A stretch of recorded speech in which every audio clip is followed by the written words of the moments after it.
ये कहानी उस रात की है जब मैंने अपनी ज़िंदगी का सबसे खौफ़नाक अनुभव किया। मैं एक ऑटो ड्राइवर हूँ और ये मेरे लिए आम बात है कि मुझे कई अजीबो-गरीब यात्राएँ करनी पड़ती हैं। लेकिन उस रात जो हुआ, उसने मेरी सोच को हमेशा के लिए बदल दिया। ये एक सामान्य रात थी। लोग अपनी दिनचर्या में व्यस्त थे और मैं अपने ऑटो में बैठकर शहर की सड़कों पर दौड़ रहा था। मुझे नहीं पता था कि मेरी अगली सवारी मुझे एक ऐसे डरावने सफ़र पर ले जाएगी जो मैं कभी नहीं भूल पाऊँगा। रात का समय था जब शहर की रोशनी धीरे-धीरे धुंधलाने लगी। अचानक मेरे ऑटो में एक महिला बैठी। वह सफ़ेद साड़ी पहने हुए थी। उसके चेहरे पर डरावना हल्का-सा छाया था। उसकी आँखें गहरी थीं, जैसे वह कहीं खोई हुई थी। मुझे एक पल के लिए लगा कि वह असली नहीं है, लेकिन मैंने इसे नज़रअंदाज कर दिया। "कहाँ चलोगी?" मैंने पूछा। "बस चलो, मुझे वहाँ जाना है," उसने कहा। अपनी आवाज़ में एक अजीब-सी कर्कशता थी। जब मैंने उसके बताए पते पर ऑटो को मोड़ा तो मुझे महसूस हुआ कि वह सड़कें अंधेरी और सुनसान थीं। चारों ओर खामोशी छाई हुई थी और मुझे डर लगने लगा। फिर भी मैंने अपनी कर्तव्य पर ध्यान केंद्रित किया और आगे बढ़ा। जैसे-जैसे हम आगे बढ़ते गए, मुझे उसके चेहरे पर एक अजीब-सी मुस्कान दिखी। वह मुस्कान कुछ डरावनी थी और मुझे ऐसा लगा कि वह मुझसे कुछ छिपा रही है। मैंने सोचा, क्या वह कोई भूत है? लेकिन मैंने अपनी सोच को टाल दिया। मुझे अपनी नौकरी पर ध्यान देना था। वह महिला बार-बार अपने घड़ी की तरफ देख रही थी, जैसे किसी का इंतज़ार कर रही हो। "कितना दूर है?" उसने पूछा। "बस कुछ मिनट," मैंने कहा। फिर अचानक एक झटका लगा। मेरा ऑटो बंद हो गया। मैंने कई बार चाबी घुमाई, लेकिन वह नहीं चला। मैंने घबराकर उसे देखा। उसकी आँखें अब खौफ़नाक हो गई थीं। वह मुझसे कुछ नहीं कह रही थी, बस मुझे घूर रही थी। तभी मुझे सुनाई दिया, "क्यों रुके?" ये आवाज़ कहीं से आई थी, लेकिन मैंने उसके चेहरे पर कोई प्रतिक्रिया नहीं देखी। "मैं कोशिश कर रहा हूँ," मैंने कहा। फिर से चाबी घुमाई, लेकिन ऑटो एकदम चुप था। तभी मैंने देखा, पीछे से कुछ रोशनी आ रही थी। एक और गाड़ी हमारी तरफ आ रही थी। मेरी आशा जाग उठी, शायद वे मदद कर सकते थे। लेकिन जैसे ही गाड़ी पास आई, मैं सन्न रह गया। वह गाड़ी बहुत पुरानी थी और उसमें कोई नहीं था। फिर वह गाड़ी अचानक रुक गई। मैंने देखा उस गाड़ी का दरवाज़ा खुला। एक पुराना आदमी बाहर आया।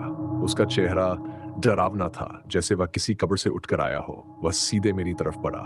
"तुम्हें उसकी मदद नहीं करनी चाहिए," उसने कहा।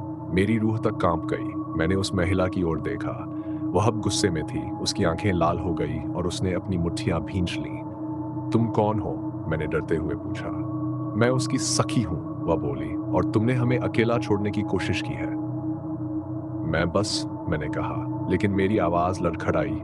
वह महिला अब एक भयानक रूप में बदल गई थी। उसका चेहरा विकृत हो गया और उसकी आवाज़ अब जैसे कोई गुस्से में चिल्ला रही थी। "तुमने मुझे और मेरे दोस्त को परेशान किया है। अब तुम्हारी बारी है।" मैंने भागने की कोशिश की, लेकिन ऑटो का दरवाज़ा बंद था। मेरा दिल तेज़ी से धड़क रहा था। मैंने उस आदमी की ओर देखा, लेकिन वह गायब हो चुका था। अब केवल मैं और वह महिला रह गए थे। वह धीरे-धीरे मेरे करीब आ रही थी। मैंने सोच लिया कि मुझे कुछ करना होगा। मैंने अपने ऑटो में रखी एक छड़ी उठाई और उसका सामना करने की कोशिश की। "तुम मुझसे नहीं डर सकती," मैंने चिल्लाया। वह हँसने लगी और उसका हँसना मेरे कानों में अजीब-सा गूंज रहा था। "तुम समझ नहीं रहे हो, मैं तुम्हें नहीं छोड़ने वाली।" तभी मैंने उसके हाथ में कुछ चमकता हुआ देखा। वह एक पुराना ताबीज़ था। मेरे दिमाग में एक विचार आया कि शायद वह ताबीज़ ही उसकी ताकत है। मैंने चतुराई से कहा, "तुम्हारे ताबीज़ में क्या है?" उसने थोड़ा ठहर कर मुझसे कहा, "यह मेरे पुरखों का है, जो मुझे शक्ति देता है। अब मैं तुम्हें खत्म कर दूंगी।" एक उम्मीद जाग उठी। मैंने कहा, "अगर तुम इसे मुझे दे दो, तो मैं तुम्हें छोड़ सकता हूँ।" उसने हंसते हुए कहा, "तुम मुझसे कुछ नहीं ले सकते।" लेकिन मेरी योजना थी। मैंने अपनी छड़ी से ताबीज़ की ओर इशारा किया और झटके से उसे पकड़ने की कोशिश की। वह मेरे करीब आई और जैसे ही मैंने ताबीज़ को छुआ, एक ज़बरदस्त बिजली का झटका लगा। उसकी चीखें अब मेरे कानों में गूंजने लगीं। "नहीं, नहीं!" उसने चिल्लाते हुए कहा। तब मैंने ताबीज़ को अपनी शक्ति के साथ फेंका। वह हवा में उड़ते हुए पीछे गई और एक भयानक चीख मारते हुए अदृश्य हो गई। सड़क पर सब कुछ अचानक शांत हो गया। मेरा ऑटो फिर से चालू हो गया और मैं झटके से चल पड़ा। मैंने पीछे मुड़कर देखा, लेकिन वह वहां नहीं थी। मैंने सोचा, क्या यह सब एक सपना था? लेकिन मेरा दिल अब भी तेजी से धड़क रहा था। जब मैं घर पहुंचा तो मैंने ठान लिया कि मैं कभी भी रात में अकेले नहीं चलूंगा। मुझे अब पता था कि कुछ चीजें जो हमारी आंखों के सामने होती है, वास्तविकता नहीं होती। मैंने अपनी नौकरी को छोड़ने का सोचा, लेकिन उस रात के बाद से मैं अब भी ऑटो ड्राइवर हूँ। बस अब मैं हर सवारी को एक नई नज़र से देखता हूँ।